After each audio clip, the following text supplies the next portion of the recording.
she's actually a friend. Yes. Okay. And as much as she looks 22, okay, we go way back like a Maybach.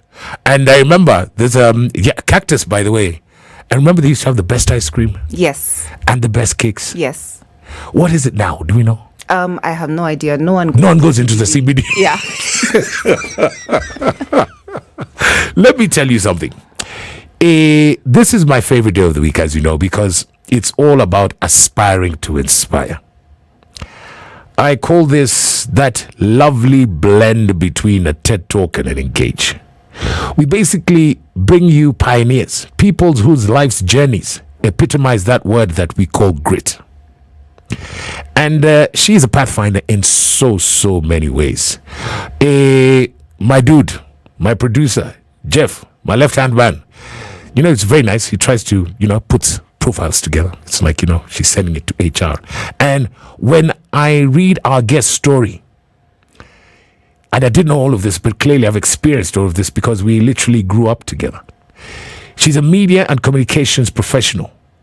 Okay? And she's incoming editor of Debunk Media. We're going to talk about that. She's got 27 years experience in newsroom management and leadership, editing and writing. She has worked as a print and digital journalist and editor at some of the biggest media houses in East Africa. She has worked right here at the Standard Group, formerly across the street where she's at the NMG, where she served as editor of the Saturday magazine. The first, if I'm not mistaken, were you the first lady? The first female editor of the Saturday Nation, in which the Saturday magazine. Thank you. I knew that when I read down, I was like, well done, why you are there we go. I'm going to ask you to send some M-Pesa. But then again, okay, yes, and then later, yes, the Saturday Nation itself. She also created and founded, I love this one, and did you know? Pulse magazine, yes, that one, for the Friday Standard. That's tomorrow's Standard. She was the brains and the creator behind that. And she served as the editor of True Love, East Africa, Eve Girl, and Eve magazines. Her last role was at NMG, where she also served as lead for Digital Content Products Department. She is a graduate of KU, where she studied sociology and French. Oh, bonjour. Oh, bonjour. And she acquired all of her newsroom training in the newsroom. She is now a content creator and producer, host, and marketer for the Failure Effect podcast, available on all audio streaming platforms and on YouTube.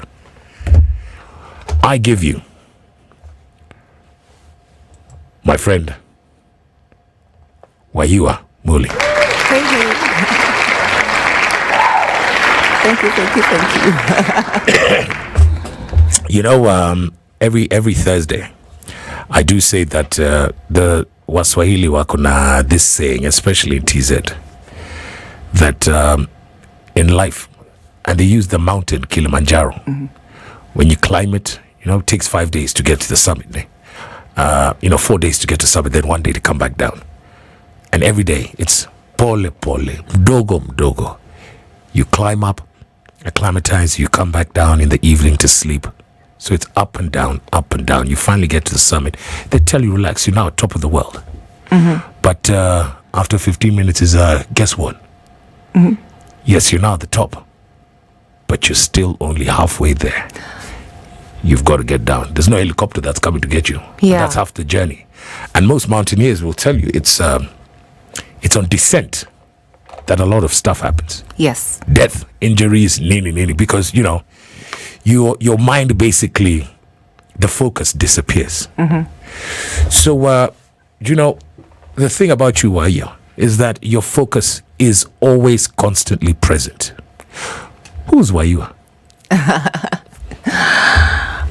Do you want me to answer that? No, yes, because I want us to go. When I say who's Wayua Muli, there she is, here she is. We're in primary school. Where are we? So I attended primary school in two interesting places. There was State House Primary School, which was right next to State House. Yes. Over there, Pale Arboretum. Yes. In the corner. Yes. So President Moi at the time, yes. whenever he needed, to do some to small PR. He would finish his daily activities, getting people arrested by special branch or whatever. Oh, oops. Then come on over to the school in the evening and find us two strugglers, the ones who our parents sort of forgot to pick us up after school, So then he would always come with milk. Right. Yeah, that maziwa ya nyayo. Yes. And lots of chewing gum. And lots of biscuits and distribute them to us and then give us a speech about, being watoto wa nyayo. So there was that. Then I moved to City Primary School, which is actually where I first started podcasting. Is that the one in town? City Primary, yes, it's in Ngara. Next to Jamhuri. Okay.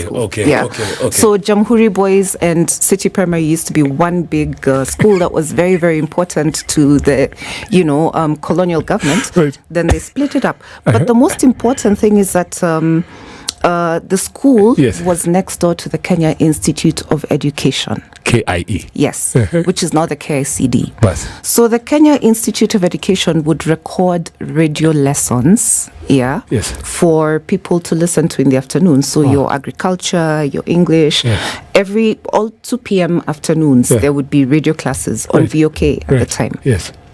Whenever they needed talent to voice the people, they didn't have to go far. They'd walk over to City Primary School and find the people to voice the talent. So I found myself being auditioned for the role of Mary in a book called Hello Children. Okay. Yeah. So my Hold on. Yeah. You remember that from KBC? Hello Children? Yes. Yeah. Ooh, okay. So I got the role of Mary. My classmate Douglas ended up as Tom. And Mr. Kamau, the father, was read by David Mulwa, an actor of note. Right? For me, it was a really fun way to Skype class. Other people are doing madhafu. They're being asked, what is a quarter of 2/3 of an eighth. Mimi, I am in the studio. at KBC. At KIE. At KIE, rather, sorry. Because then KIE would distribute through, I get it. through KBC at the time, VOK. Right, VOK. So we'd go there in the mornings, read the whole afternoon, and we'd do it I think for about a week of intense sessions, and then wait a month and then do another week of intense sessions, because then the shows had to be edited and distributed to VOK, who would then flight. But there you have it. That is the original podcast. That's so true. Yeah. And wait, this is mid 80s, ne? Yes. Now, this is in 87, 88. So they auditioned you because you were talented, or they auditioned you because you were there? Because at State House, it's because the folks were late picking you up. Yeah.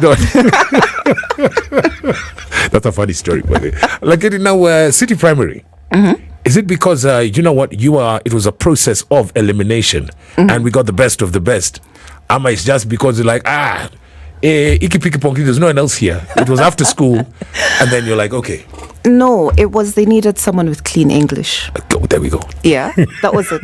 It was really it. They wanted someone whose accent was not distinguishable. They didn't want you to sound Luo or Kikuyu or whatever. They wanted clean English, so that was what I brought. Do you know one of the things that has always kept me on the same page with YU is that her brutal honesty.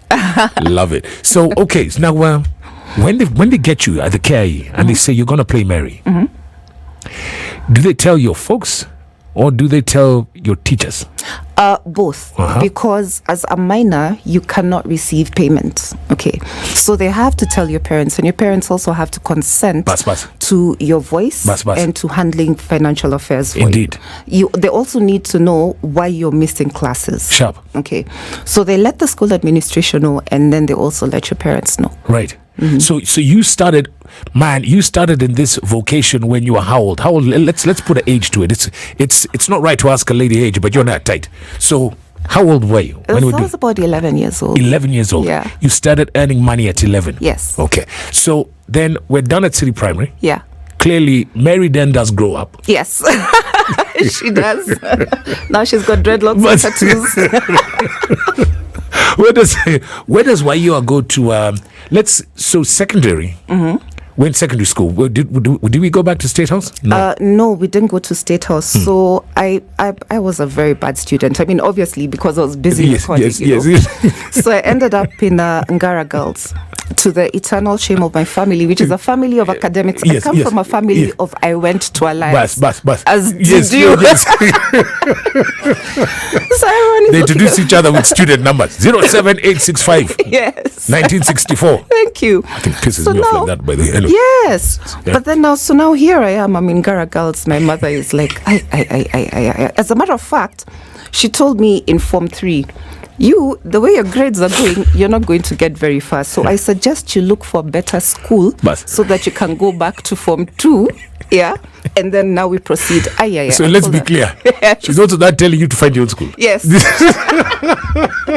But she's like, we cannot live with this shame. We cannot do this. So I told her, listen. Funny, not funny. So I told her, no, we don't go backwards, we go forwards. Okay, so I will not go back. I will not rewind a year. Right. What I will do is I will do my A levels.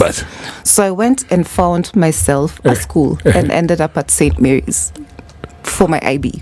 You mean since that one of us? That one of us. We stand for God and for His glory. Yes. The one where the president went to school? Yes. Allah, we're alumni. Oh, yes. Oh, good one. Okay.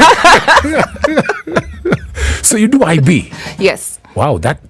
Now, how does a girl, for you are yet to turn 18, yes? Yeah.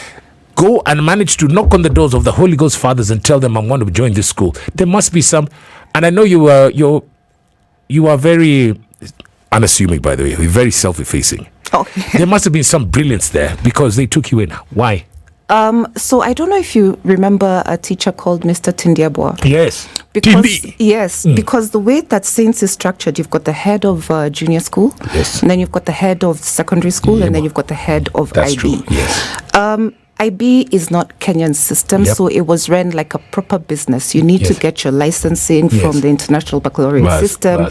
You need a certain level of standard. It was a business. Whereas the primary and the secondary school were more the Catholic fathers' business, So all I did was I walked in, met Mr. Tindiabwa, told him, listen, my mother wants to take me back to Form 3. Please help me. And he looked at me, he's like, okay, let me see your grades. And this was just after midterm in fourth form. When I was in Gara Girls. So he says, let me see your midterm results.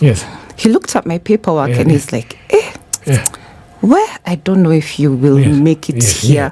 Like, is there something you can add to your application to strengthen it?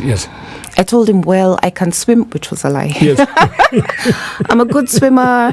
I can golf. I can, I'll clean the grounds. I'll do whatever it is. The guy looked at me. I think he felt really, really sorry for me. He's like, okay, sawa.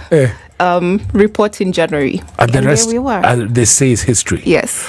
Okay, then now we do IB. Is that where the French comes in? Yes. Well, because I'd done French in Gara Girls. Gara Girls, yes. And Gara Girls is a very, very strong school in terms of languages. So that was okay.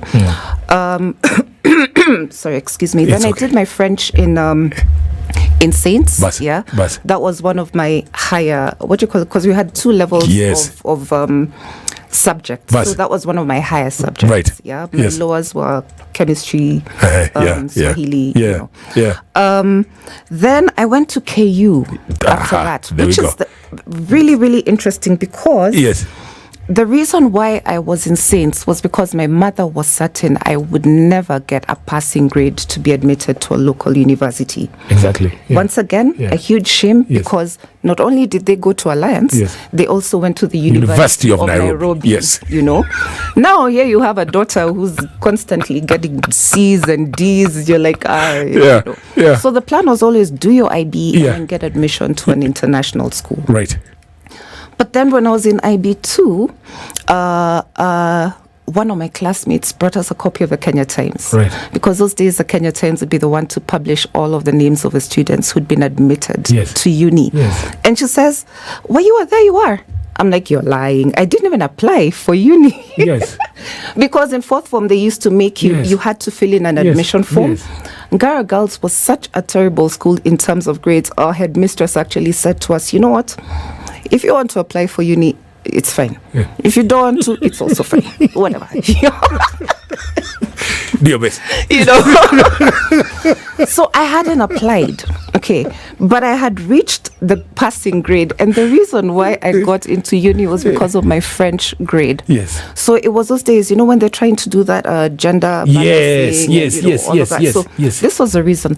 Female candidate, strong grade, strong French. Yes. Admission, but I got admitted to Maseno University. Yes. Wow. Which I couldn't point out on the map. You're right. And I didn't want to go all the way to Maseno. My mother worked at Kenyatta University at the time. So I begged and pleaded. Yeah. She spoke to the joint admissions board, the University Admissions Board, and had me transferred to KU. Right. But now, because Maseno had admitted me for French, now in KU, I had to hustle to look for, what are we learning? Yes. Yeah. So I sat and I looked at everything, all of what are we doing here? I don't want to study literature. Right. I don't want to study, so what do we do? What looks easy? Yes. So I chose sociology. All right. I was going to ask. Yeah. So I ended up getting myself into the sociology class, and then I think I attended like 2 classes my entire year because at the end of the first term, I started working. Wow. Yeah. Wow. Now, it's a good thing that, and by the way, you've got to live stream this. It's spicefm.co.ke. And Europeans have been on your case. Kidogo, but you would have been stolen. Rangi ya tao unaenda huko Maseno. One you'd have gone. Okay. So you start working. Yes. But were you're a day scholar? No. Yes. Well, no, I wasn't. Yeah. But what I do is when I could, I would attend classes. Yes. But I started uni in 1996. Right. And then started writing for the Sunday Nation. I used to do book reviews for the Sunday Nation. How did that come about? I think my first term of uni, first of all, I was a day scholar then. Yes. Because my mother worked in KU, remember? There you go, yes. So she would, every morning we'd go together. And then in the evening we'd go back together. Yes. But then I felt like a child. Yes. I'm watching my classmates over there. Do 2 things. They've got their 2 rooms with their coffee and their juice and, they do their own laundry.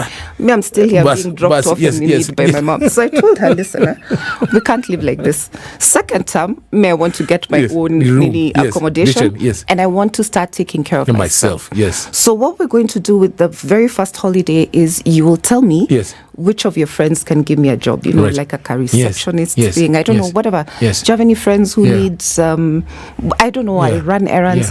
So now, because both of my parents were journalists. Right. Yeah. So my mother said to me, look, we don't know anyone, except fellow journalists. Yes. So why don't you go talk to, at the time, his name was Mundia Mushi, still is Mundia Mushi. Yes. But he was the editor of the Sunday Nation. And he had been editing my mother's column for years. So she says to me, listen. What would mom be writing about? Her life and her children, very embarrassingly. It was one of those to lifestyle things, isn't yes, it? Yes, exactly. Yeah. So she gives me Mundia's number, and I call him up and I tell him, listen, I would like to start earning some money. Right. Can I write for you? He said, yeah. So I thought to myself, okay, once again, my life is all about shortcuts. Yes. You work smart, you don't work hard. I like that. Yeah, that's my mantra, by the way. Yeah. So I thought to myself, how do I make money, on a regular basis? Yeah. And I thought, review books for children. I started reviewing books for the young nation. Yes. A children's book takes you like 10 minutes to read. Yes. And then you don't need to make the review complicated. You just say it is a nice book with colorful pictures. That is all the children need. And it's only 55 bob. Yes. Press play. And then I did my first review. They paid me 500 bob, and I said, we have to make this a weekly gig. Because 500 bob was a lot of money. Oh, yes. So I did book reviews. But remember, now I have to travel to town, find the books, read the books. So it was light work. Right. Mundia then became the editor of the Saturday Nation, right? Or rather the Saturday Magazine. Right. Now, at the time in 1998, the Saturday Magazine was not a women's magazine. Right. It was lifestyle and entertainment. Right. So we would do a lot of entertainment features. I remember interviewing a group called Kalamashaka for the Saturday magazine. Yes, Keshaka. I remember interviewing Cookie Gallman in Laikipia, about her life. You went all the way? Yeah, went all the way to Laikipia. Yeah. So, I mean, it was broad-ranging. But what Mundia said to me, he said to me, listen, we're starting this magazine, and we want a dedicated book section, okay? And I want you to be the editor of the book section, but it's not books for children anymore. It's books for adults. So you choose how, it's laid out. You choose what sort of topics you want. If you find an interesting book and you would like to interview the author of it. Okay. This is after how long from when you study? Because you just want that 500 bob times 4. Yes. Yeah. After how long does it now Mundia calls you in and says, by the way, young lady, it's not just that one for toys. Yeah. It's now for everyone. Yes. What is that time span? 2 years. 2 years. Started with the Young Nation in 1996, then transitioned to the Saturday magazine in 1998. Right. So now I was earning, you see that 2K that I had been earning every month? Yeah. Now I was earning 2K a week. 8K. You guys, I was balling. People in KU did not. You are the boss. I was balling a mad one. You could be a good one. Oh, yes. Yeah. So that's how I could afford to hang out with you guys at Cactus. Exactly. But the thing is, so I did the book reviews, and then I found this Italian author who had written about the Kenyan cowboy community. Now, if you know the Kenyan cowboy community, they do not like anyone else. Oh, yes. And they especially do not like expatriates. Yeah, that's true. Okay. Yes. So she was writing about her observation as an Italian expatriate. Look at cases. Exactly. And I thought to myself, this is such a beautiful story. So I went to Mundia and I said, can I, this is a great book. The author is in the country. Maybe you can send someone to interview her. And he said, so you go. I'm like, me, I don't write features. I'm not a writer. Yes. He said, no. Everyone starts somewhere. You go. Yeah. So I was like, okay. Where I was intimidated. I have never done anything like this before. You had never written before? Never. Not a feature of that sort, Right. So I went, sat down with her, came back with what I thought. Where are you sitting with this person? It was a restaurant somewhere in Kilimani. So you've got a tape recorder, you've got a pen and paper? Pen and paper. I always do pen and paper. I've never really gotten into tape recorders. I'm very old school like that. Yes. So I go, I interview her, and then I overdo the story. Like when you overwork dough, you remove the gluten, then it starts falling apart. That's exactly what happened to the very first story I ever did. I thought I did a good job. I wrote about how the wind was blowing in her hair and the birds were chirping in the trees, a level of unnecessary detail that the sub-editor at the time, she was called Joy Mutero, her sister used to work here, Ruth. So she takes the story, tears it apart, puts it together. When it came out in the Saturday Nation, I didn't recognize it. The only thing I recognized was my byline. Yes. And then I walk into the office and everyone is like, oh my gosh, beautiful. That was a beautiful story. And I'm like, okay. This morning, and I said, I've got to ask why you are this for the benefit of the listener, because they've got to learn from you. Yeah. Not everyone can tell a story. Yeah, this is true. And you're very, very honest, because we're going to talk about the podcast obviously later. But now, even the art of interviewing people. Yeah. It's a science. Yes, it is indeed. What questions were you asking, and how did you ask those questions of the Italian? Because this is your first one. Yeah. Well, okay. So there's a greenhorn who's listening to you right now. Yeah. And like, you mean even you guys get nervous? Did you do? You make mistakes. Of course we did. Yeah. Now here, obviously, one would assume, because now it's more about podcasts and YouTube, whatever. So there's editing, unless of course your life. What do you ask? Okay, so I don't quite remember that very first one, but what I will say, the rule of thumb in general is to be genuinely interested in your subject. As in, you can't go there thinking about, I have a deadline, I have pages to fill, I have these important questions I need to tick off. It needs to be a conversation, like you pointed out earlier, you know. So you sit there, be genuinely interested. Listen. Ask questions like you would anyone. I mean, you know, when you're going on a date with someone, trying to get to know them, to figure out if you want to marry them or not. Ask questions like those. Who are you? Where are you from? You know, where did you start? Where do you end? So that was basically it. Yeah. Okay. Then we're going to take a pause, because this is now where it comes to transition. I was about to shove that one. Because we have gone now.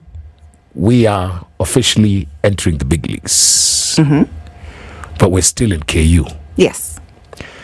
What happens next? That is the question. But you know what? I also want you to ask questions, because we're going to go into commercial break, then into the news. Wayo Muli's in studio. There's so much to unpack here, by the way. What are your handles there, love? So that's at Ms. Muli on X and IG. And Wayo Muli on Facebook. Okay.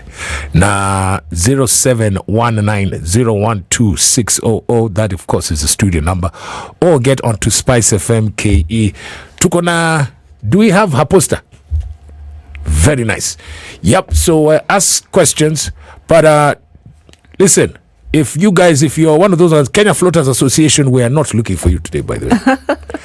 Ask Wayua. It is all about Transformational Thursday, aspiring to inspire. What does she do next? And in terms of KU, how does that story end? We're going to find out from our guest, Wayo Muli, which is coming up after the news.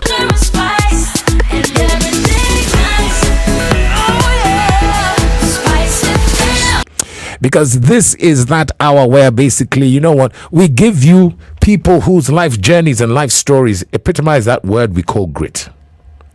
She is somebody who basically, and you would say, born for the vocation, born to be, so to speak. First of all, Alianza Primo, Apple State House Primary. Then she went to City Primary, where, and if you're old school, remember on VOK, yeah.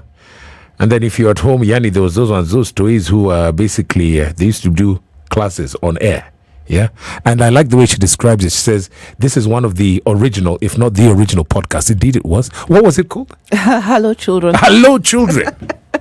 She was Mary in Hello, Children, and you know what? That was then. But since that particular time, then it's on to.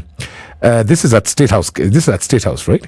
And then she goes to Pangani, ne? Ngara Girls, sorry. Yes. And then it is all about we stand for God and for His glory. Who knew?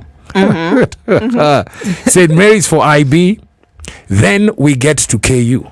At KU, where dear Mama is a prof, ne? Yes. So she's teaching. She's not teaching. No, she was in admin. Actually, she's in admin. Yeah. And then at some point you say no. Look, she says, Mom, we can't do this. I can't be a day bug. Yeah, we come home with you. It's like it's like we're in primary school. Yeah. Come to school with you. Then in the journey we're off home. So she's got to look for money, because then she's going to become a boarder. Bounces off. Were they in Kimathi Street at that time? By the way, were they who? NMG. Were they on Kimathi Street? Yes. When you first went, NMG. Yes, NMG has pretty much always been. Oh yes, of course, because there's the old nation, and then old nation, yes, of course. Yeah. So then she gets her first gig, 500 bob a week, and this is back. Well, you know she looks 12, but this is back in the day, man, where 500 bob meant a lot. Yes. And it was basically critiquing and reviewing children's books. Full circle. 2 years later, she's sent on her first mission, where she's interviewing an expat who has told stories about KCs. Now, KCs are Kenya Colonials. Kenya Colonials are the Delameres of this world. Expat are those ones of Gigiri. You can see the difference there. Yes. Good, we're in the same WhatsApp group. Okay. And she's never done it before, but her boss tells her, you know what? Everyone has to start somewhere. That was how she delved into writing. So look at that journey. 11. She's on radio. by the time she gets to KU, she's now week 1, week 2. She's starting this gig. 2 years later, she's now writing, and it's for 2,000 bob a week. Yes. That, by the way, then takes it all to the next level, because eventually, in case you've just joined us, what that leads to is a journey that you talk about pathfinding. By the end of all of that, she comes to Standard Group here. She started the Pulse. Yes, she starts the Pulse, and then by the end of it all right, by the time she's finished, because I was looking for this thing, by the way, after 27 years, she then at NMG, she served as editor of the Saturday magazine in the Saturday Nation, and later she is the editor of the Saturday Nation itself. She also created and founded, and I told you this, Pulse magazine. She served as editor, True Love, East Africa, Eve Girl, and Eve magazines. And her last role in employment was at NMG, where she served as the lead for digital content products. I love it. She's now a content creator and producer and host and marketer of The Failure Effect. Thank you. Incoming editor. Hey, what am I talking? and then yes, and incoming editor of Debunk Media. It's an online publication. We're going to talk about that. Okay. Thank you so much for making time. Waiua Moli. My darling, Asante Sana, thanks for coming through. Hold on. What we usually do is that there's a round of applause here.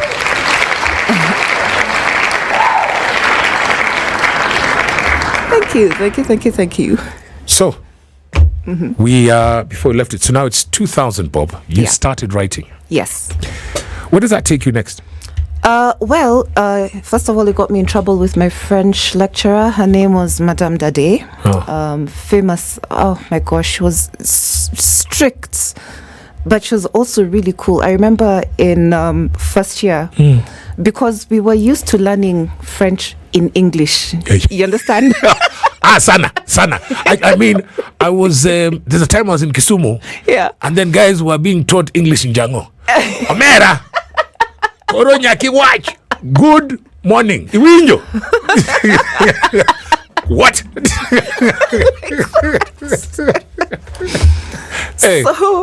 Our very first French class, Madame Dade walks in and she's just spitting French. But, and then someone says, "Excuse me, we don't understand the word you're saying." It's the only time she spoke in English. It's like, this is a French class. You did not come here to learn English. There we go. You came here to learn French. Yes. You will learn French. If I ever hear you speak English in my class, you are out. I love it. Where? Yeah. Guys, she could form very quickly. Right. So literally, your French classes were us writing everything she said verbatim, as in she starts bonjour. We studied, French civilization, history in French. It was really intense. But half the time I wasn't in class because now, as my writing burden increased, and also because I was really, really determined. Remember, my first story had been torn to shreds. So I went to the sub-editor, Joy, and I asked her, what did I do wrong? And she's like, okay, it's a lot to explain, but this is, and she broke it down for me. And I swore that no one would ever do that to any of my stories ever again. That was the only lesson that I needed. And no one has ever torn apart my stories. In fact, my stories rarely get edited, apart from spelling errors, which everyone makes, because I do my best to do like a perfect job from the word go. Okay, so I've known you're a perfectionist, so I was going to ask you, is it because you're a perfectionist, Ama, you're like, your pride was hurt? It's my pride. It was a pride. That's honest. I never wanted anyone to ever tell me that was a beautiful story, and the only thing that I know is mine, or the words on the page, is the byline. That was never going to happen to me again. So I'm getting more writing work, and remember, because this is lifestyle magazine, you're interviewing all sorts of people from all walks of life. Right. And then for some reason, I started getting these really odd stories. I don't know what my editors thought of me, but I was the one who would get the really strange assignments, brothels are opening in Nairobi. This can you be a shara? We need someone to go and investigate what happens in those things. Send where you are. Bus. How easy is it to buy drugs in this town? Yes. Send where you are. Yes. Yeah. I remember I would, because obviously accounts would give you a certain amount of money to facilitate, but then you have to account for it. When I came back from the brothel story, thank you. The accountant looked at the receipts. Yes. So there were these, those Karatasi receipts. Yes, exactly. You just buy. Yeah. But the drinks were like, at the time, Tusker, I think, was like 80 bob. Right. But now at this institution, where I had to pay premium to talk to the ladies so that they could tell me their story, I had to pay 300 bob a pop, because now you're also... And this was them, yes. You've also got to buy them pints. Yes, you're also supplying the tip. That's how they're making their money. Yes.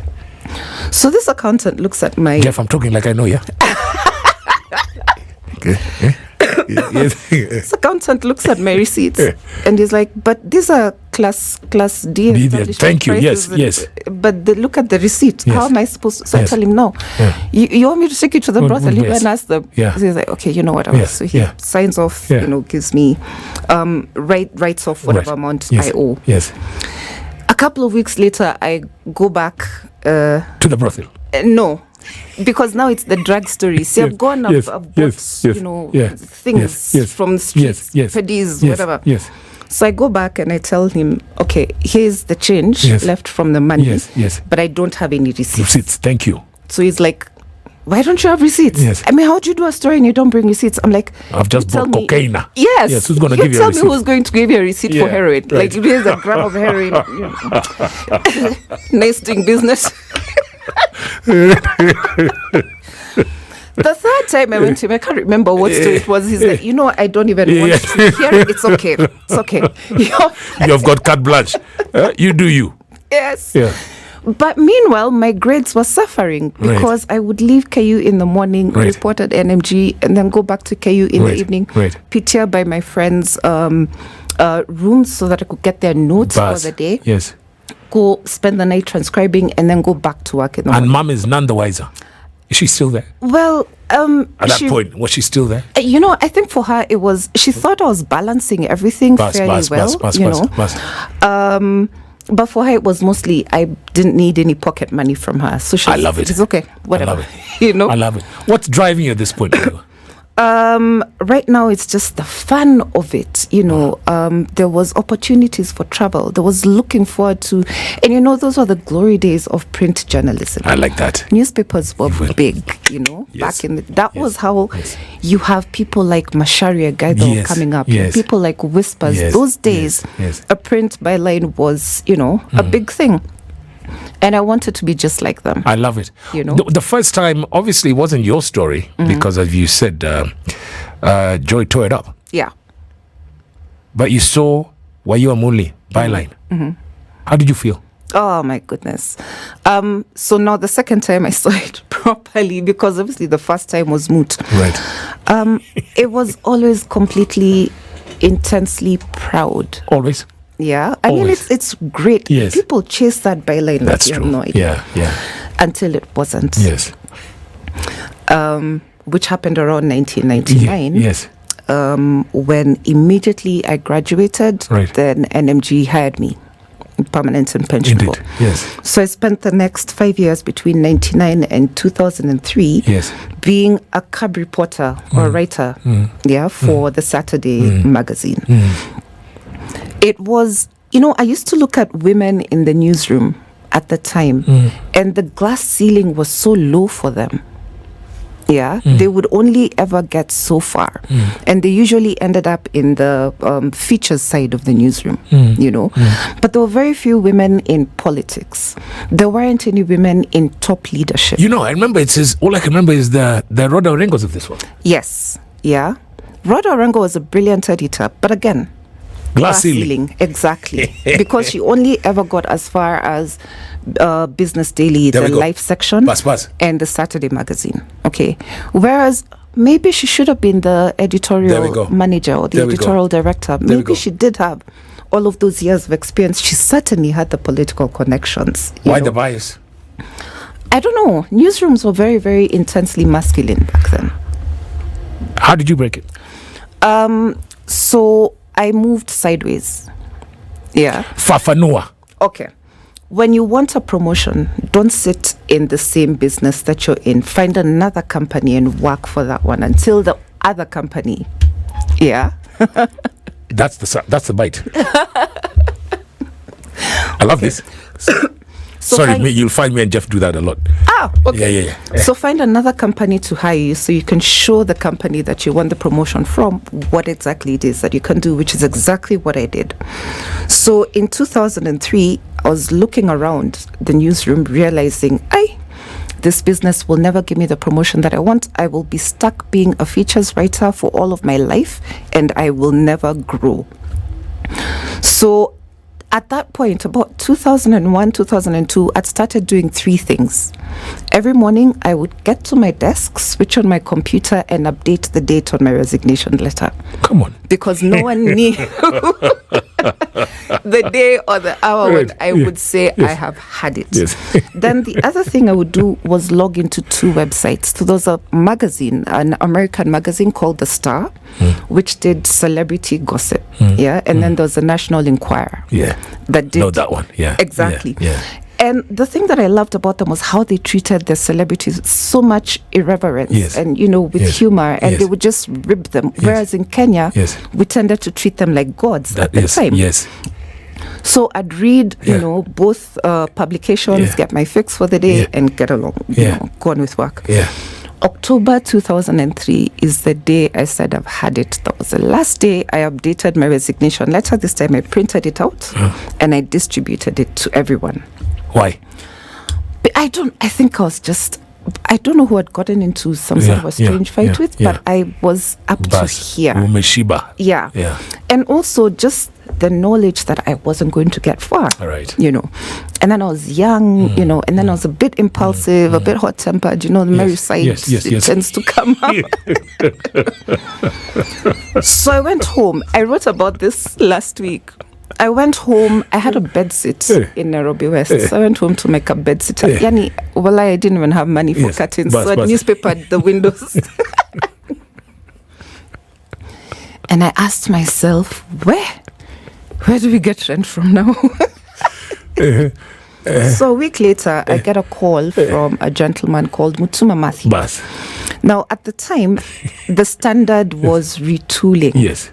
And so they had hired this dream team from NMG. Yes. Tom Shindi was the CEO. And Mutuma was the editorial director. Yes. So Mutuma calls me and he starts laughing. I will never forget. He didn't even say hello. He just started laughing at me. He's like, I hear you're jobless. I was like, yeah. He's like, come to the Standard. Come, let me show you something you can do for us. At the time, the Standard was on Likoni Road. Right. So Mimi in a job, Likoni Road. And he says, we would like you to do an entertainment magazine for us. They'd conceptualized something, but it was a very standard, not standard as in the Standard Group, but it was very standard ordinary. Exactly. And I said, no, we can do much, much better with this. Give me a week. I will show you a few things. So I went, sat down in my house, and remembered every copy of the Star magazine and the National Enquirer that I had ever read. Started. And hold on, you have not signed, you have not put pen to paper yet. For the Standard. No. Yes, for now in terms of employment contract. Have you signed? Yes. Okay. Okay. That was a no-brainer. Of course, I wanted to work with Mutuma. He's brilliant. Who wouldn't? Yes. Plus, remember, see, I'm moving sideways in order to move up. So now, I have stopped being a writer. Now I have been given my own publication. There we go. Yes. There was absolutely no way I was going to say I love it. Yes. So I go home. put it together, pull it apart, put it together, pull it apart, pull out my copies of the National Enquirer, the Star magazine, and I'm like, we want a fashion cop section because we want to catch these celebrities when they're looking nasty, you know. We want to catch them out in the club when they're being drunk and disorderly. We need a anonymous columnist who can be spying on people, you know. We need paparazzi that are on point. So put it together. Took it to the Standard on Ikoni Road. Mutuma liked it. Tom Shinde did not. Right. So he says, I don't think anyone is going to read this. Wow. And I'm like, I mean, you know what? We give it a shot. If no one reads it, then we have the luxury of being able to withdraw it and go back to the format that you wanted. And he's like, what are you even going to call it? I said, I don't know. So I said, okay, go think of a name. Let me tell you, I Googled every name that I could find. What kind of names you Singers in the Pulse is still there? Tell us, humans. With some of the first ones that came through your kyongos. No, I can't remember. What I know is that I went to an alphabetical. Okay. It was from A. I started from A. And then I saw P and I was like, okay. How about, you know, it's called a Pulse. It's got a nice ring to it. You can do that little heartbeat thing, which is how the advertising, first started. So it's like, okay. So we launched December 2003, the Christmas week. It's a very bad time to launch a new publication. No one reads anything over Christmas. Okay. So I thought to myself, well, fine. If it's a terrible magazine, at least no one will have read the paper because it's Christmas week. So I can, rest the embarrassment. Right. A week later, we were getting mad emails from guys like, that magazine is the bomb. Can we have another one like that one? And it took off. And here we are. 21 years later. Your baby. And remember, it's still there. Yes, it is. And what are your thoughts of it now? I think, I really think it should have transitioned into a standalone publication that would be independently on sale. But you see, the problem with a lot of legacy media publications is that they have been overtaken by the times. If I want, look at Sarah Kabu yesterday. We've already seen the videos. We have chambued her business. We've decided that is, she was being cheated on or whatever it is. Whatever the discussion, we have already had it. By the time gossip publication comes out on Friday, what is there to say? Because by Friday, maybe Caliph Cairo will be the one who's trending, but this gossip publication is going to press today or went to press yesterday for tomorrow. And yesterday, Sarah Kabu was the trending story. By Friday, she will not be. And I said I was going to ask you that. So, I'm not going to ask you because you said we talk about legacy media and especially print media. And you know what? You did things like True Love, editor of True Love, Eve Girl, and you don't go to the CBD anymore. And I don't know if you as a listener, you do go to the CBD. But before, those two, I won't call them hawkers, but the guys used to have newsstands. Yes. And then, of course, indeed, the guys who used to sell magazines just perambulating up and down. They were huge. They were massive. I don't know if they still exist. No. Right. Wow. It's hard to find a newspaper. Thank you. You know what I mean? There's somebody who's listened to you either because it's the end of the year, college year is about to start in some jurisdictions, even here. Should we be going to media school to study print journalism? I think there is... Journalism? Yes. One of the things my father told me very many years ago is there will always be a need for news. When you think about it, what were pigeons doing? See, they were sending news. But what were smoke signals doing? The it was news. I like that. Yes. I like that. So there will always be a need for news. What changes is the platform or the format in which you present the news. So a lot of people right now are on their phones consuming the news that way. Where are they getting the news from? I find that Twitter is the primary platform these days. To stay updated on what's happening. TikTok is the next best one. Yeah? Because that's where a lot of people get their not just news information, but also daily life information. Right. TikTok is great, by the way, for legal advice. Yes. If you need it. Because you've got all of these lawyers who are doing all of these short bits of information. It's great for medical advice as well. All you need to make sure is that whoever is giving you the information is verified and is credible. So that will always be there. I think there is a need for journalists to continue to study new media and to learn how to innovate. That for me is a key thing, because for many years journalism has focused on how to be a journalist. But I think we need to start teaching people how to understand the business of journalism. Because all of us are media house employers when you think about it. You know, you run your little bus. X. Yes, that is your media house, right? There. Now, your editor of the Saturday end up. Okay, I'm talking about now as the editor of the Saturday Nation. Yeah, brilliant job. Okay, then as you say, you move sideways. Okay, because your last gig at NMG is that you're now lead for digital content products. Yes. And I saw that because obviously they put that their lovely face. I'm like, hey, well, you are a good one. Now she's got membership at Muthaiga. I'm gonna get I wish. How did that happen? So it's very interesting because I got retrenched in 2018. Yeah, and also this, let's be clear, this was a new department. Yes, it was. Yeah. I got retrenched in 2018. So about 2 minutes after receiving my retrenchment letter, I was reappointed to be the editor of the Saturday magazine. At the time, it was a Saturday magazine, but now as a consultant. So it was just the terms that were different. The P&Ps. Exactly. And I also got my severance pay and continued to earn my salary. So that was good. Right. So the term was for a year. Yes. In 2019, I got a call, January, I got a call from NMG and they said to me, come back. And I'm like, maybe they're about to tell me they're terminating the contract altogether. So I go and I find that I have been appointed and promoted. Right. So this is when I end up doing the Saturday Nation. Now, that was 2019, which was a very, very strong year for journalism. But what happened in 2020? COVID. Exactly. So that flipped the script. People stopped buying newspapers. Okay.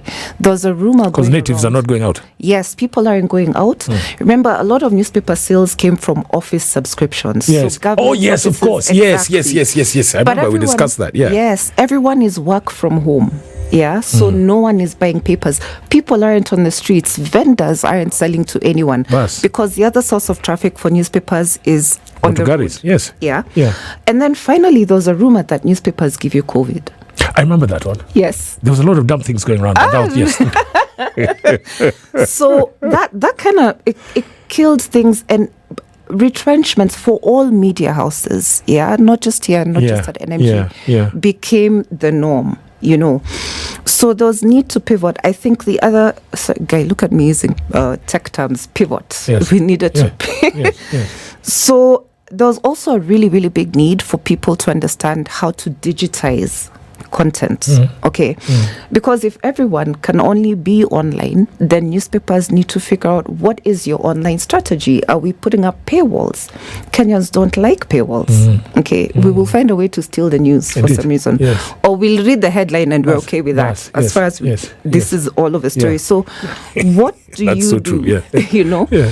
So my the head of editorial at the time was Mutuma Matthew, and he called me into his office one day. He's like, you know, I think you really need to consider heading into a more tech-driven business because it'll be good for you. It'll broaden your knowledge base. It'll give you a chance to run your own profit and loss section and try new things. I mean, give it a shot. So I want to make you the head of this section called New Ventures. And that's what it was. So the whole point was to create digital content that people would feel happy paying for. This, for me, the way that I visualized it, wouldn't be news content.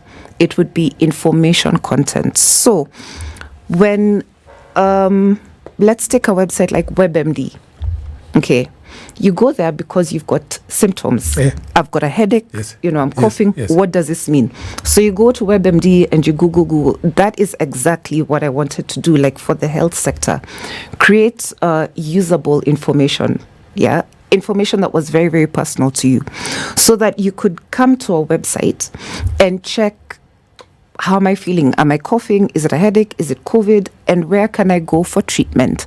So you can monetize that by leveraging advertisers. Let's say you're in the health space, you've created a health product, so you leverage hospitals. Or let's say you're creating education products, so you leverage schools, and you create products together with these schools. So for example, you could do school transport service, underpinned by the media house that is running, that education product. So that was the thinking behind it. It was good. It was good, but it was a difficult time to sell those products, Because it is DC, it's during COVID. Yes. Let me ask you something. There used to be a football player called Mario Balotelli. He used to play for Manchester City. Yeah. And when there's a time he scored a goal, then he lifted his T-shirt and said, "Why me?" What was written there on his vest was, "Why me?" Right. Because he's like, why is it always me? But him is obviously because he was always in trouble. Yeah. Okay. Why you though? Because you always, and Matthew was obviously, you're a genius. Is it because, did they know? But I mean, it's always like, if you want the Midas touch, she can do it. And there's going to be no doubt about it. They knew. Did you know? No. I just always thought myself intensely lucky, I suppose. Why and I like the fact that that's in the past tense, because you don't mention it now, because you're still doing things. Well, yes. So the luck ran out, because now it's skills, is it? It has to be skills. I think for a long time, and especially when you're working during COVID and things are very, very difficult. Chief, yeah. And you're watching the retrenchment cycle happen over and over, it gets to the point where you start to think to yourself, it's about time. Come on. Yeah, I know it will be my time. Yes. Yeah. Yes. So eventually I got retrenched again. Yes. In 2022, and I completely understood. Yes. But by then I had been thinking about doing something for myself, with myself. Remember, I've got all of these years of leadership behind me, newsroom leadership. I've got great connections. I can write, but working in the tech space has also given me digital, tools and skills and knowledge that I thought I should put that to good use. Love it. That's the best place to segue into commercial break. Because now we've left the newsroom. Yes. Then we're getting into the digital space. Yes. And you hit the ground running. The failure effect. Yes. Pulse, you went alphabetically from A to P. Yeah. Failure effect. I mean, it is so resonant.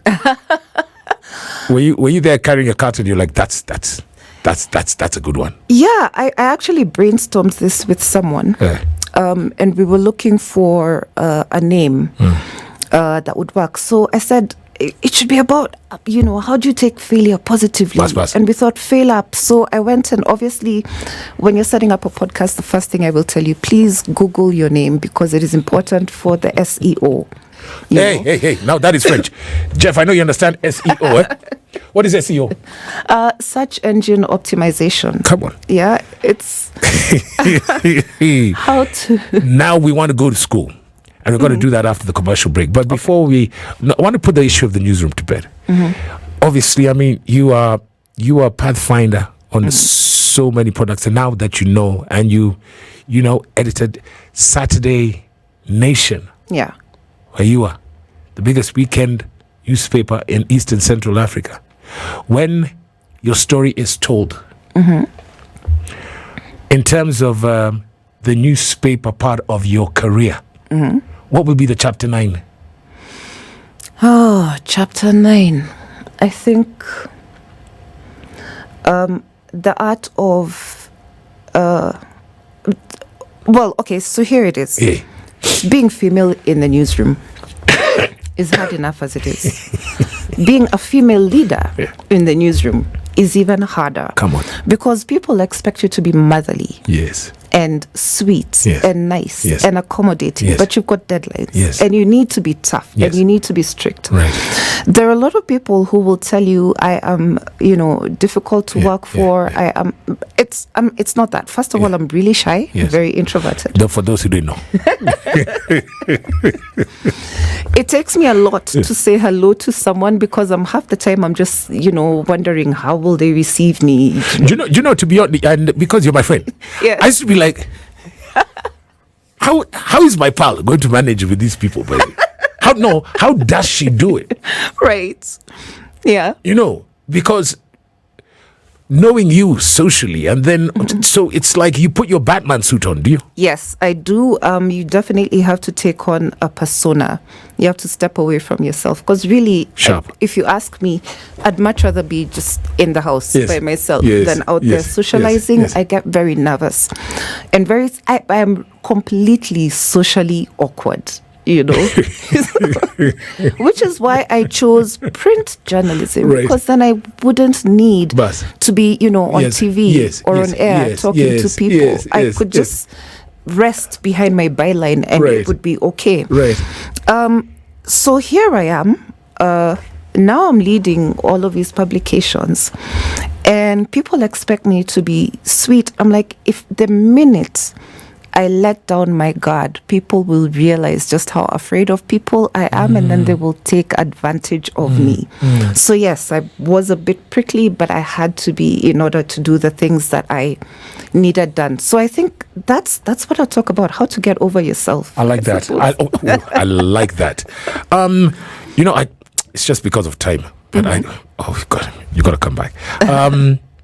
Before we talk about now the digital space, we would be remiss if we go on without talking about the magazines. Yes. I mean, obviously you started Pulse.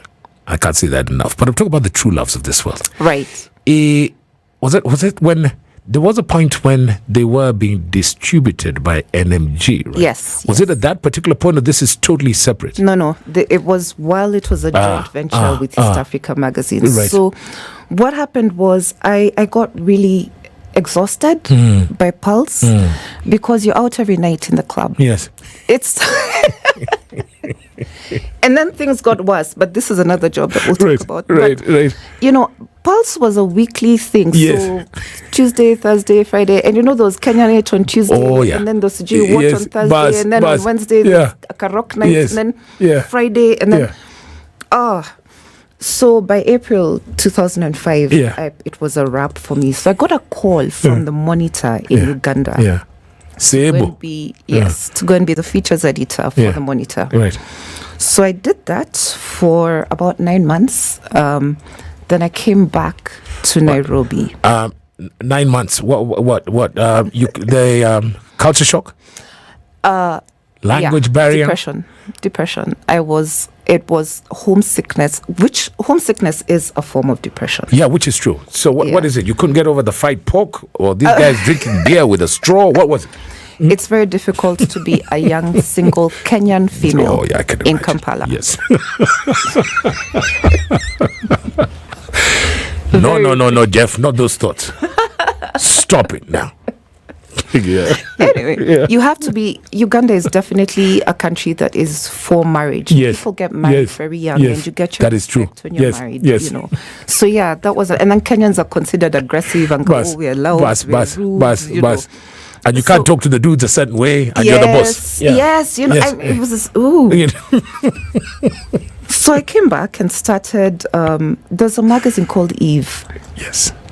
And once again, Mundia Mushiri, who was the owner of Auckland Media and the owner of Eve magazine, asked me to create a younger variant called Eve Girl. Right. That was such a fun job. We used to throw the best parties, Right. And then I graduated and became the editor of Eve.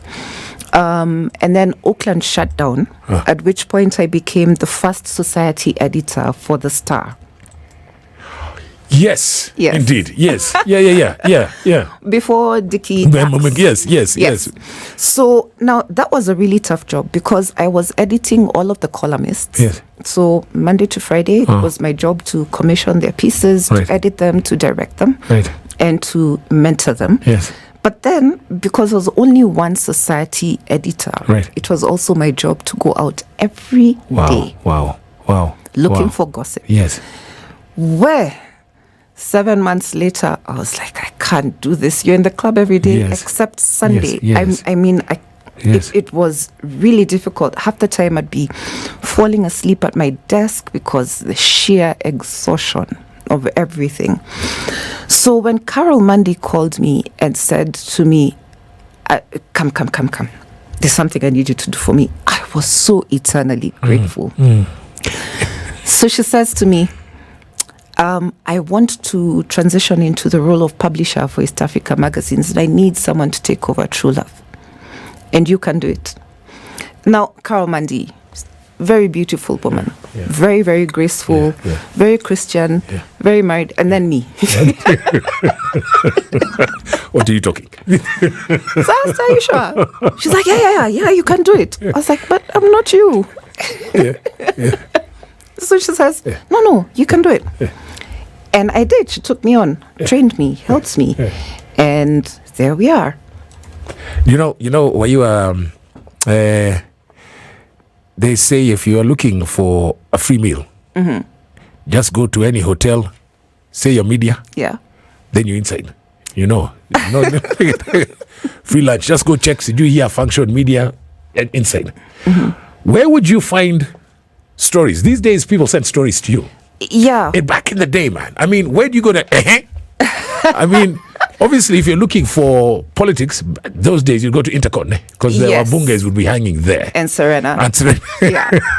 But when you're looking for Mushene about what Kinamonski are up to, where do you go?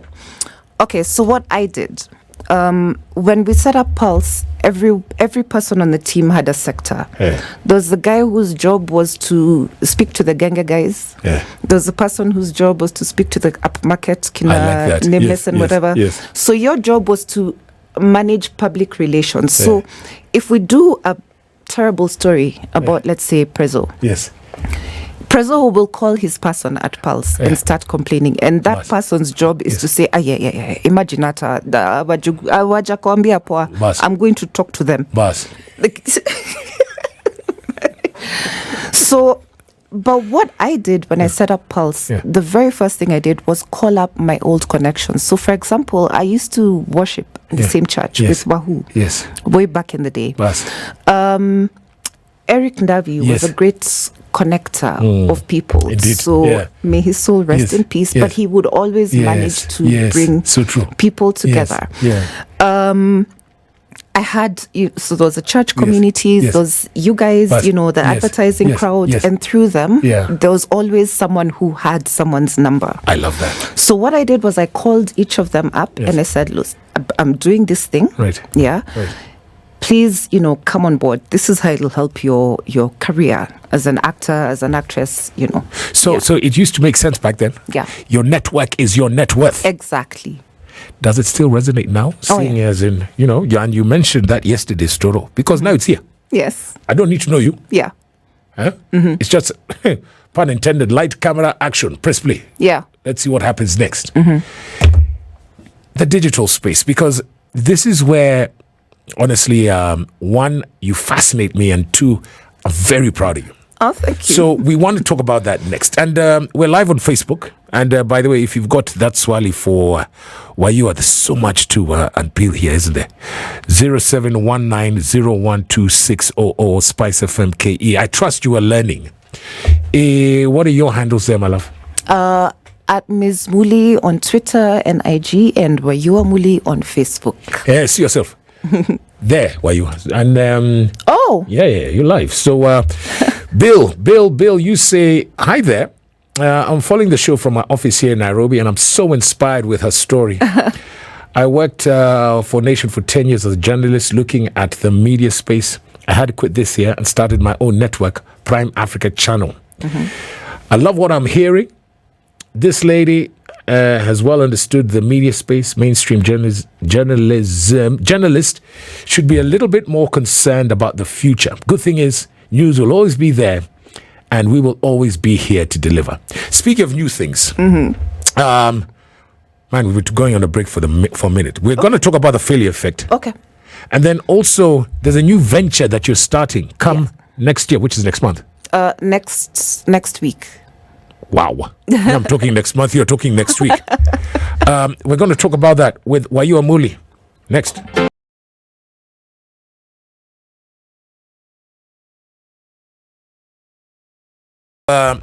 About 20 or so minutes. Yes, it is Thursday. It is Transformational Thursday, where we aspire to inspire. We bring you stories of people whose life's journey basically epitomized that word we call grit. And hers was pride. She says, you know what? And the first time she wrote that article, and it was torn to shreds. And the byline was her. Yeah. But nothing else was. After that, it has been a journey of indeed perfection. All right. She has been a pathfinder and a peer in so many things. For all intents and purposes, the one that you need to know.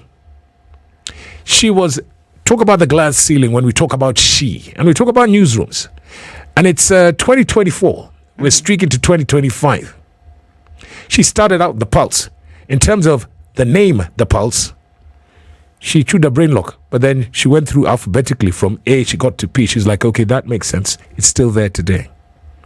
She was last, when we talk about in a newsroom, she wound up being, when she wound up in the newsroom, it was as editor of the Saturday Nation. Good job. She's edited True Love, Eve magazine.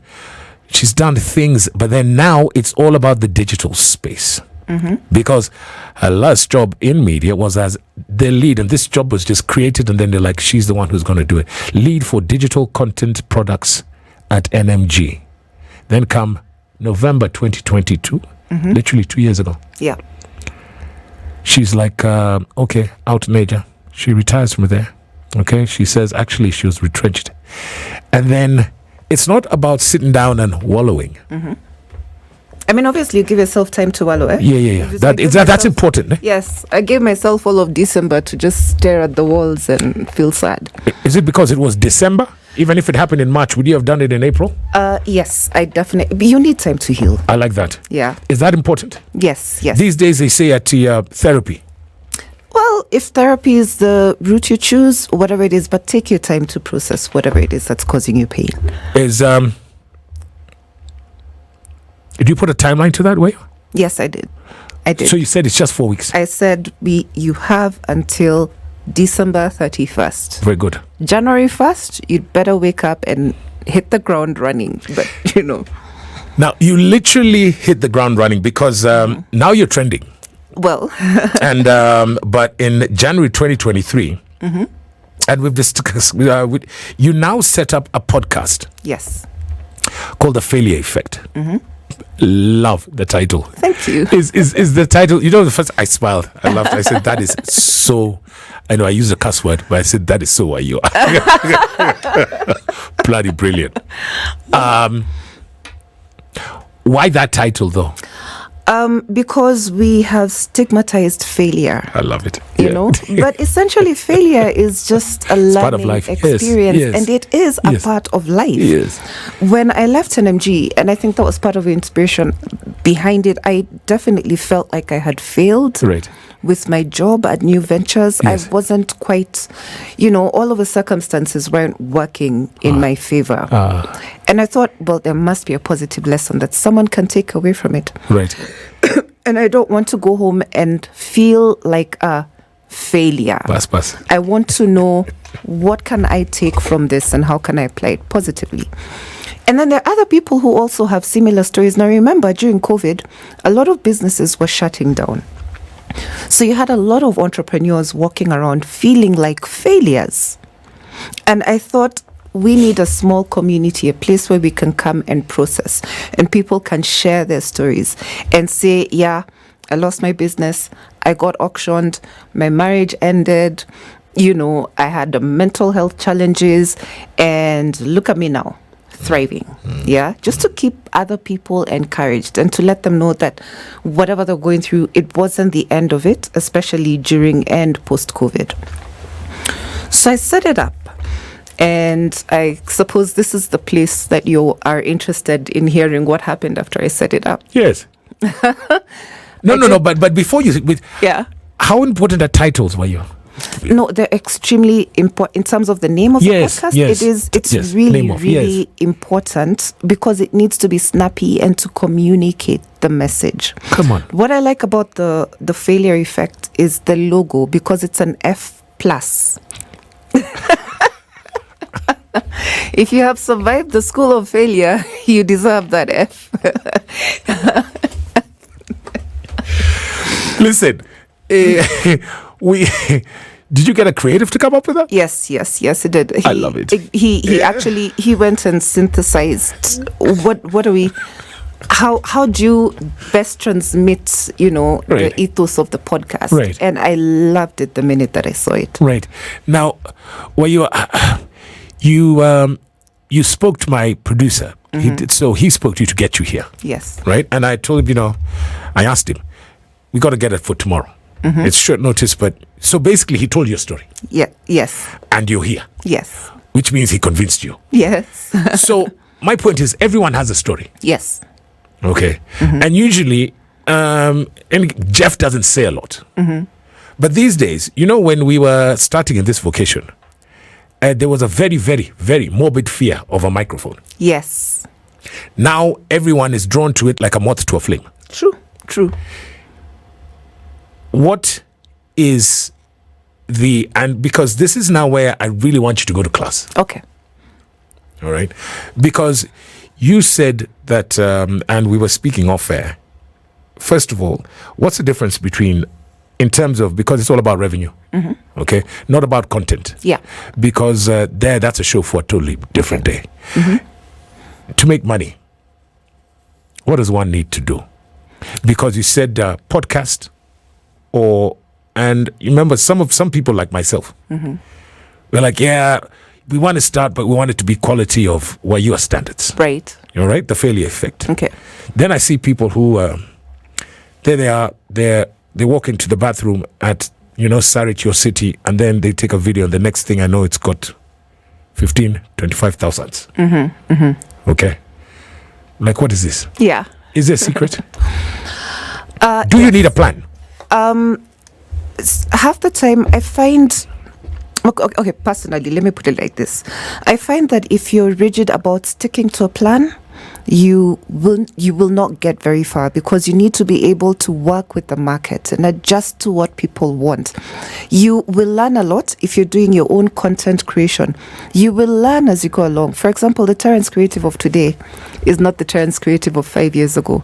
The Jugush of today, the guy who comes up with those two political skits, commentaries, is not the same Jugush from 5 years ago. We were talking about this lady, Lynn Ngugi. Yes, exactly. Yes. Lynn Ngugi has managed to pivot her show. So you learn as you go along. So have a plan, yes. But the most important thing is to do content that resonates, that connects with the people. And it's really great that you brought up Lynn Ngugi, because what sort of content does she do? Way stories. My husband beat me. My husband. That's the stuff people really love to hear. You listen, you shed a tear, you know. Now, then here comes the irony, and you see, thank you, Ayu, because you now you're teaching me. Right. Now the failure effect. Now we're going to go back. We're not talking about failure effect as in terms of in reference to now 5th of December 2024. Right. But let's go back to the, can we call it the premiere episode? Is that what it's called in this space? Yes. It is somebody who's trending in this season. Yes. I've got to be very careful here. For failing. But when you interviewed him, he was the next, and he was your first interview. Yes. He was the next best thing to sliced bread. Indeed. So the failure effect is not about failure per se. No, it's about being positive about failure. I love this. Yeah. So you get a cat called Can I say his name? Are you nodding yes or no? Okay. So we talk about a cat called Caliph Cairo. Yes. Why him? Because first of all, and this is in Jan 23. This was we actually did the first meetup, because usually what I do with all of my guests is I take them out for a meal, or we have a conversation where I get to learn their story. There we go. Yes. And then now we do the recording after that. So I took him out for lunch because we'd been, bantering on Facebook, for a couple of months. Then I think we started inboxing, so we DM'd, and he told me he had always been a fan of my writing. And I said, it would be great to interview you, because at the time he was working with Imports by Cairo. Sharp. Okay. So I said, you're young, you're successful, you like to share your story. I'm setting up this podcast. Will you be, my very first interview? And he said, of course, as a huge respecter of your writing, I will, I'll grant you the interview, no question asked. Now, the reason I asked him was because Imports by Cairo had just kicked him out. And it was a very contentious battle. Sharp. So he was in Singapore, I think, at the time when he got frozen out of the email, accounts from the business, got frozen out of a bank account, found himself, abroad. Without a cent, It was just a dramatic story. So I sat him down, and we did the recording. He was very forthcoming. That was great. There's a lot of, because this was the first time he had ever spoken to anyone, about anything. So now he's got Lynn Googie. I think he's got his own YouTube channel and stuff. But that was the first story that he ever told about his experiences. So I was telling you earlier, when you start a YouTube channel, you need to get to a certain number of views and a certain number of subscribers before they put you in the YouTube Partner Program, which is where they start putting ads in your content or on your channel for you to make money. Right. So the YouTube Partner Program is their monetization, And when you talk about you talk about Stato.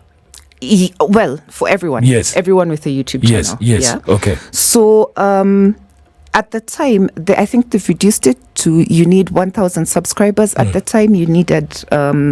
4 Gs. 4,000. Yeah, I think 2,000 subscribers. Right. And like about 5,000 hours in order for you to get into the YouTube Partner Program. What do you mean by 5,000 hours? As in, people have watched your videos for a combined total of 5. So whether you, Kwach, if you've watched 10 minutes and then me, I've watched 2 minutes together, they should all come to... That's why you said it takes about a year, 2 years for you to commercialize the damn thing. 2 years is the standard. Wow. Okay. So I got into the YouTube Partner Program in 13 days. Hold on. Just wait there. Just 1 second.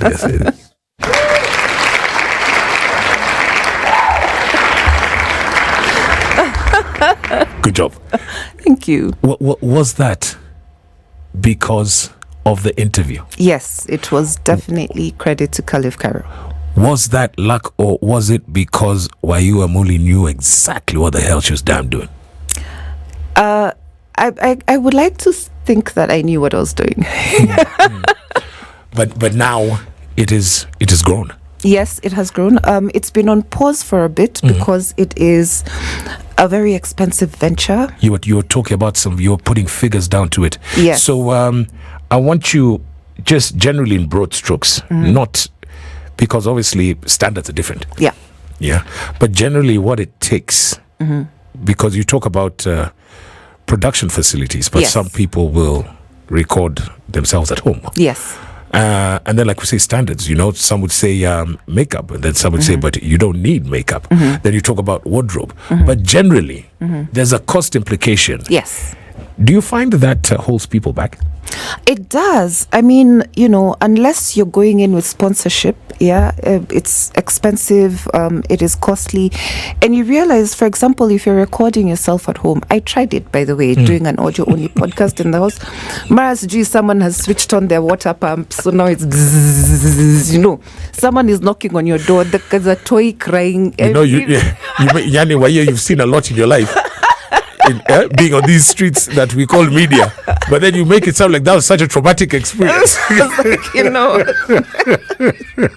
it's okay, we're not doing this thing. So you say you can do that, but it's generally obviously we're not talking about OnlyFans. We're talking about trying to do something. It's not something that you would recommend.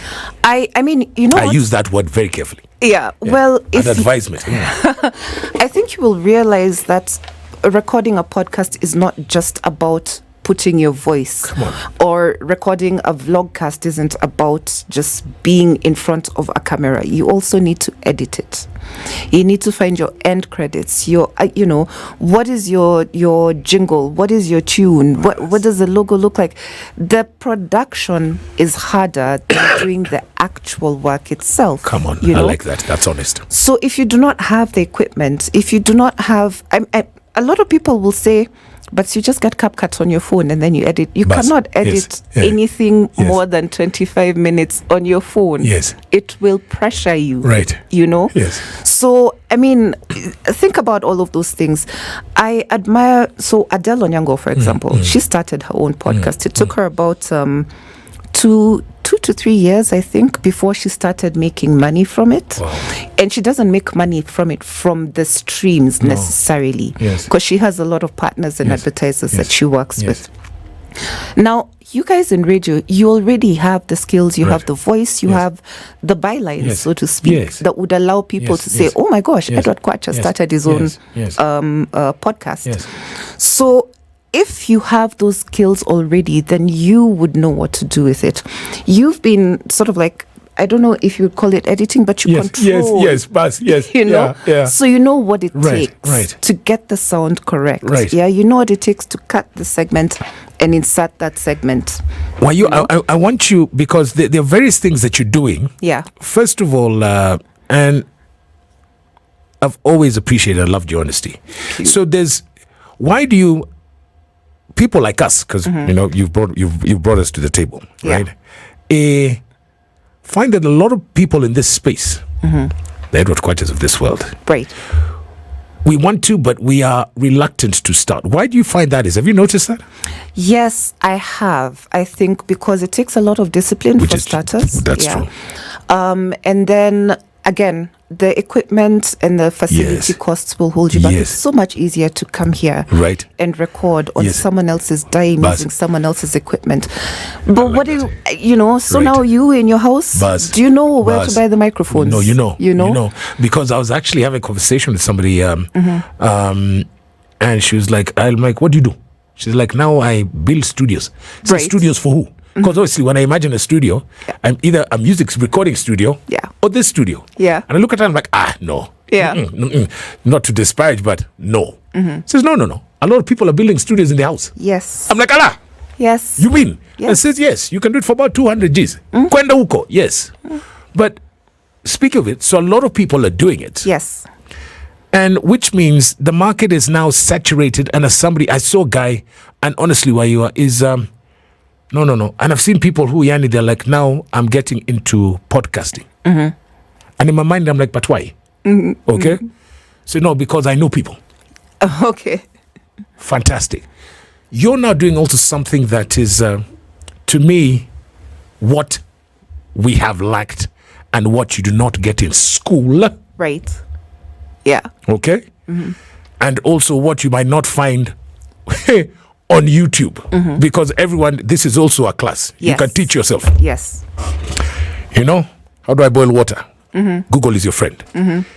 You're also now showing, teaching, and mentoring. Tell me about that. Yes. So it's difficult to sort of make money, I suppose, from a YouTube channel in Africa. I was telling you earlier, the advertising rates, what they pay per advert is much, much lower in Africa than it is, unless you're in South Africa, I assume, than what they pay if you're recording for the US or the Europe market.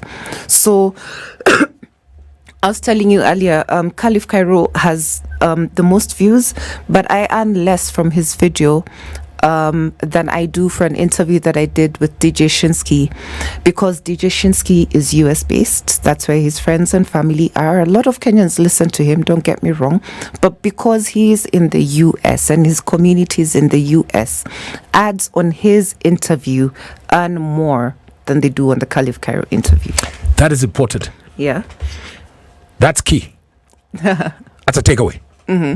So, it varies. I mean, people like to make assumptions, for example, about how much Lynn Ngugi earns per interview, because she's got all of these, 1 million or so subscribers. Yeah, look at that. I'm like, damn. Yeah. But don't make assumptions. Yes. You do not know how much she's actually making from the channel. So I always say, if you're going to monetize, and what you need to do is leverage your podcast. I like this. Use it as your marketing sort of like shop front. Shop. This is how you advertise yourself. Then you find other ways to monetize. This is how I have chosen to do it. Yes. By helping other people set up their own podcast and holding their hand through it. Right. Yeah. So how does one get in touch with you? Because clearly somebody is gonna do that tomorrow. Right. How do I reach? Are we talking about the Wayo Amulio? Is that a separate entity? Is there a company? Well, there is a company. Technically, it would be called the Failure Effect, right? Yes. But please feel free to reach out to me. I think I'll find a place to put down the email address that people can use to reach me on. But I'm open. No, tell us that email address. So it's can you say it? Yeah, okay. WAYUA at thefailureeffect.com. Okay. Now, it's been 2 years. Yes. Failure Effect. Yeah. Have you had a bad interview? Do you it's all interviews, or sometimes you tell stories? I do interviews. So people come on and I allow them to sort of like freely speak. Because you get to know them. Exactly. So we've had Sam Gishuru, on board talking about his experiences in tech. We've had Mwaniki Mageria. How is Mwaniki doing? He's awesome now that he's doing DNR. They produce the Nairobi Housewives. Him and Eugene Bugo work together. Yes. But Mwaniki's story was particularly interesting because he had set up this film distribution business. It was a Riverwood type for local, content productions. Yes. Yeah. Yes. So he's like, instead of getting like the Luo movie directors make movies only for Homa Bay, and then why don't we put them all together so that whatever your tribe, you will find a movie on that channel. So he approached a TV station. Yes. A local Swahili TV station, and they said, that's a good idea. We'll run all the movies. You go and collect them. So he went and he took movies from, Riverwood producers and made them lots of promises. The day he was due to deliver them to the media house, and this deal was worth 200 million, I think. What? That was the basis on which he was leveraging, because there's no film director who's going to just give you their movie, loosely like that. Yes. You have to pay. Yes. So he made assurances. I am working with this media house. The day he went to deliver the movies, that media house shut down the TV station.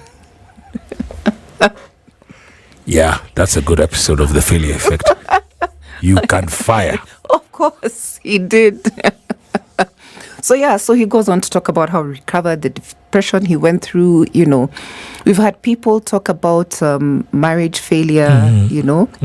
Those ones I find particularly absorbing, because the thing about The Failure Effect, while it is for entrepreneurs, the thing is, all parts of your life are affected by your journey. That's true. And your journey affects all parts of your life. So can you imagine you're starting a new business, Kwach, right?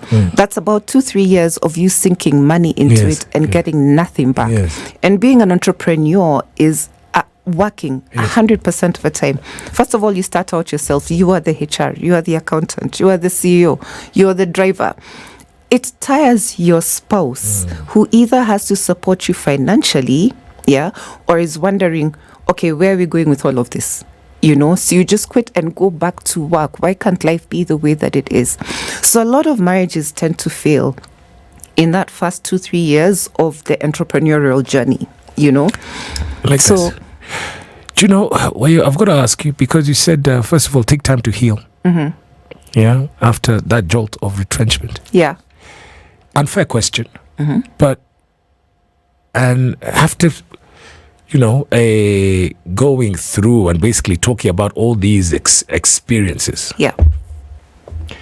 Somebody listen to you right now and wondering, okay, is there one size fits all? How do I get out of a funk generally?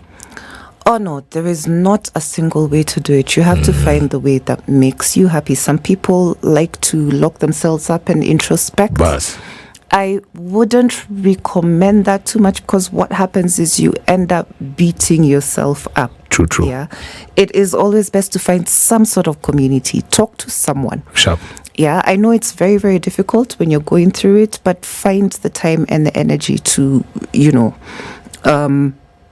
at least say good morning to someone, just one person, shoot them a text, that's all.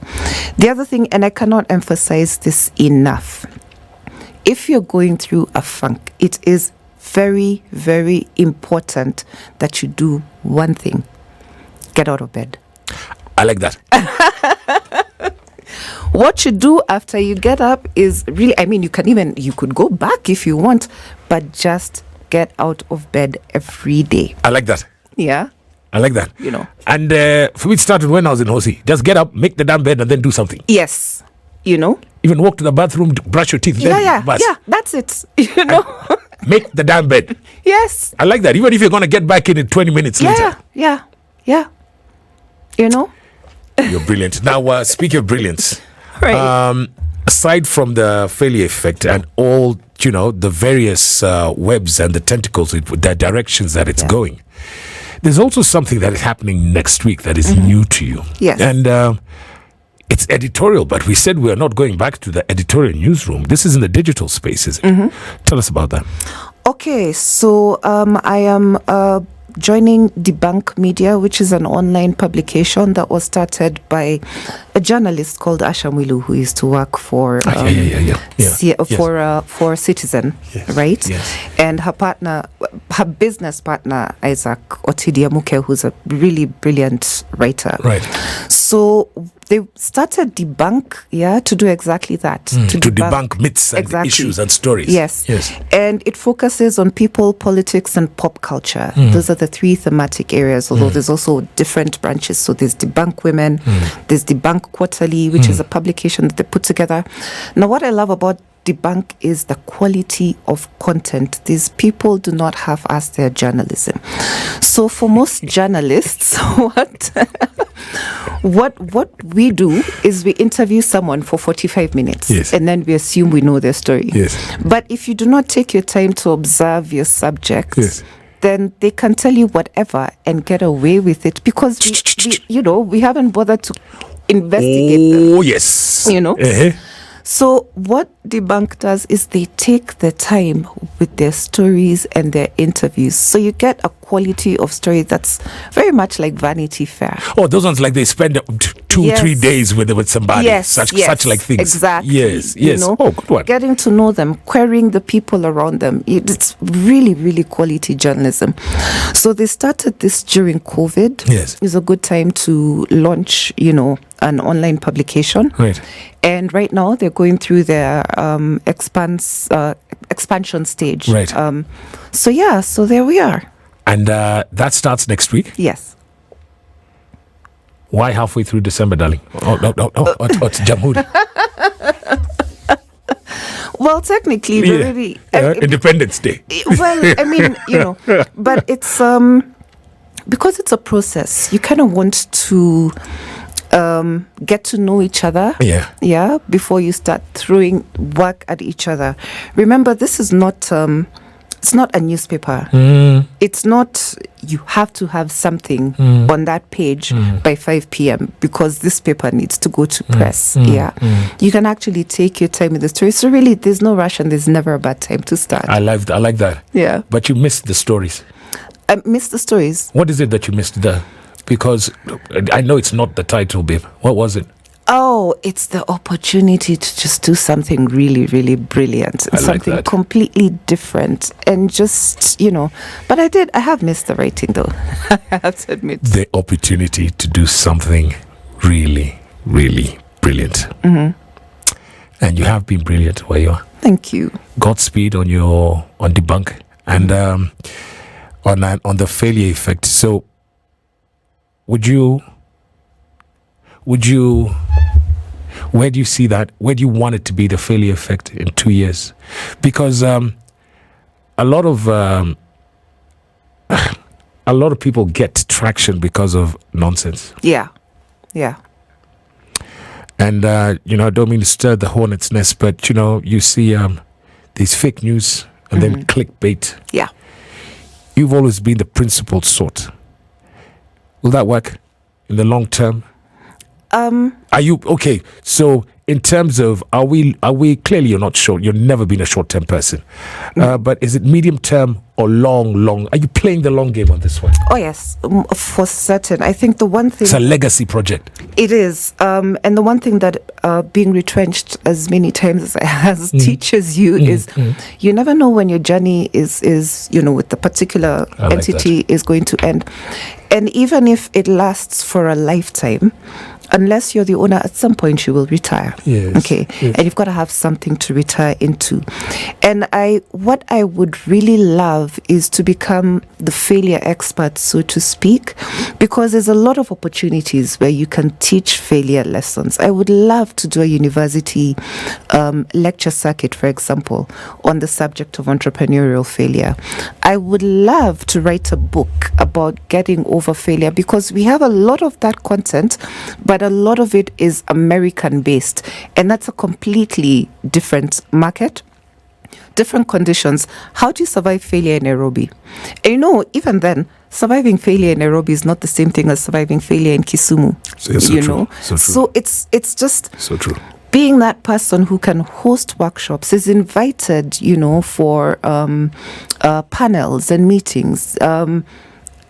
That's the whole aim. And then you form a little community of dedicated people who are proud to say, I have failed up, so to speak. Oh, she is brilliant. Wayomuli, thank you so much for coming on Transformation Thursday, my love. Thank you so much for having me, and it's lovely to see you again. Always. No, we've got to, now that we have your number. Yes. So, let's, I'm going to touch base with you, by the way, Kesho, weekend. Okay. If one wants to touch base with you, in terms of, we know about the advice. Yes. But mentorships, because I hope these campuses were listening. Man, as a writer. Boss, I was going to say goodbye without asking you this question. Where you are? There you are. It is 50 years from now. You're sitting on your porch. Your memoirs you want to do. There he is. It's your biography. You've got your writer there. It's going to be an autobiography. What's going to be the title of that book? The Failure Effect. Lights, camera, action. That's what Transformational Thursdays are all about. Wayomuli was in studio, man. And lady, your handles one more time. Okay, so that's Miz, which is MIZMULI on IG and on